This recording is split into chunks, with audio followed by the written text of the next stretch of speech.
Great morning everyone dear student. आज हम class 4th में चैप्टर 5 कविता कर रहे थे। आज उसे आगे कंटिन्यू करेंगे। देखिए सभी,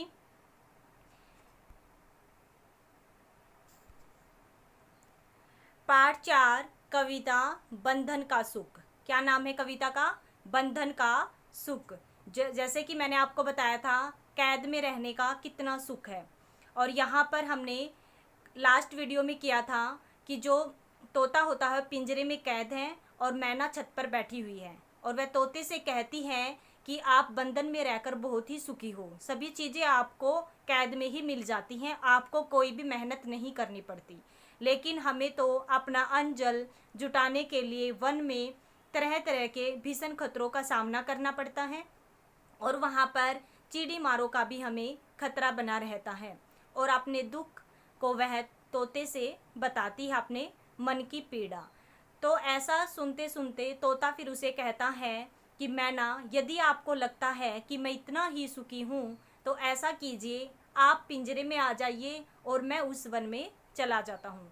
आज आगे देखते हैं कि जब मैना क्या करती है, तोते को पिंजरे से बाहर निकाल देती है और तोता वन में उड़ जाता है। तो आगे देखिए,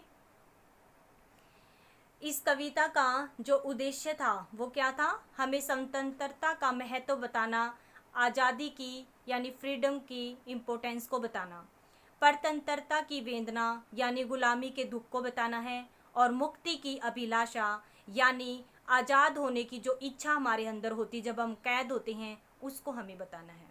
आगे देखिए, यहाँ पर तोता कहता है, फिर देखिए क्या कहता है मैना को कि तुम ले लो पिंजरे का सुख, मैं लूँ जंगल की पीड़ा, बड़े से रहना इसमें यानी मज़े से रहना इसमें, करना निश दिन क्रीड़ा। यहाँ पर देखिए, पीड़ा होती है दर्द, पहले हम वर्ड मीनिंग देख लेते हैं। निस दिन होते हैं रात और दिन, क्रीड़ा होते हैं खेल कूद। पीड़ा क्या होती है? दर्द। निस दिन रात और दिन, क्रीड़ा खेल कूद। तो देखिए अब आप, तुम ले लो पिंजरे का सुख। तोता क्या कहता है कि हे मैना, तुम पिंजरे के सुख को ले लो, कि आप अगर सोचती हो कि कैद में रहना इतना सुखी है और मुझे सभी सुख सुविधाएं मिलते हुए मैं बहुत ही खुश हूँ, तो आप इस पिंजरे में आ जाएं और इस पिंजरे का, इस कैद का सुख लें।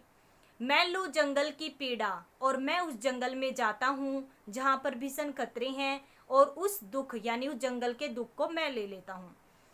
बड़े से रहना यानी मज़े से रहना इसमें यानी किसमें? कैद में, पिंजरे में। करना निस दिन क्रीड़ा, निस दिन यानी रात दिन, क्रीड़ा यहाँ पर मतलब कि खेल कूद करना, अच्छे से मज़े से रहना।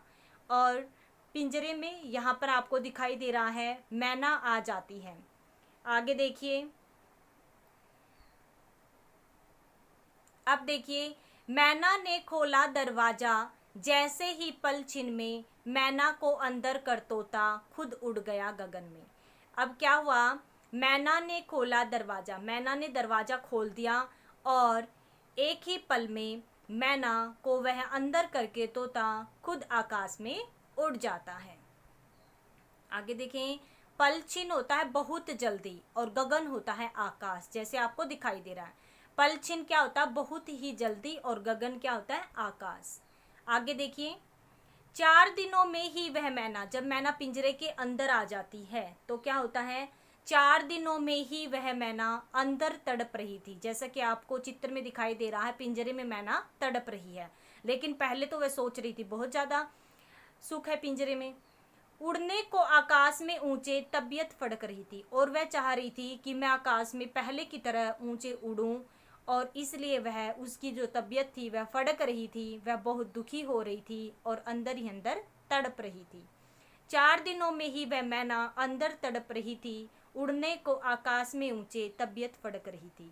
यानी 4 ही दिनों में वह मैना को पता चल गया कि बंधन में कितना सुख है, हर कोई आज़ाद रहना चाहता है। यह बात मैना को समझ में आ चुकी थी और वह अंदर अब तड़प रही थी। आगे देखें, भांति भांति के न भाते थे, के भाते न थे उसको कोई व्यंजन, न आराम सुहाता उसको न पिंजरे का बंधन। अब देखिए भांति भांति के भाते न थे। अब देखिए भांति भांति के व्यंजन उसके सामने रखे हुए थे, क्योंकि पिंजरे में तो उसे सभी सुख सुविधाएं दी गई, जैसे कि तोते को मिलती हैं वैसे उसको भी मिली। तो भांति भांति होता तरह तरह के भाते न थे, यानी मन को अच्छे न लगते थे, उसको कोई भी व्यंजन, न आराम सुहाता उसको न पिंजरे का बंधन। अब जैसे कि वह तोते को बोल रही थी मैना कि आप तो आराम से रहते हो, आपको कोई मेहनत नहीं करनी पड़ती, तरह तरह के व्यंजन आपको कैद में ही मिल जाते हैं और आप बिल्कुल आराम से बैठे रहते हैं, तो ये पिंजरे का बंधन मुझे दे दो। तो ऐसे ही मैना के साथ हुआ, तरह तरह के व्यंजन मिले उसे, आराम मिला, लेकिन फिर भी वह खुश नहीं थी और तरह तरह के व्यंजन मिलने पर भी, आराम मिलने पर भी पिंजरे का वह बंधन उसको अच्छा न लगा। आगे देखिए,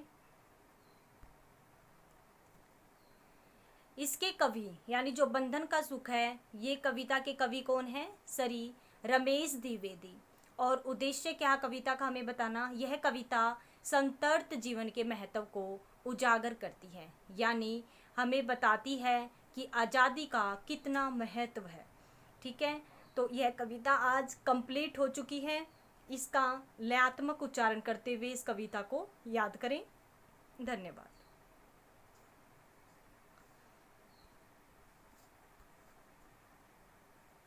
थैंक यू बेटा।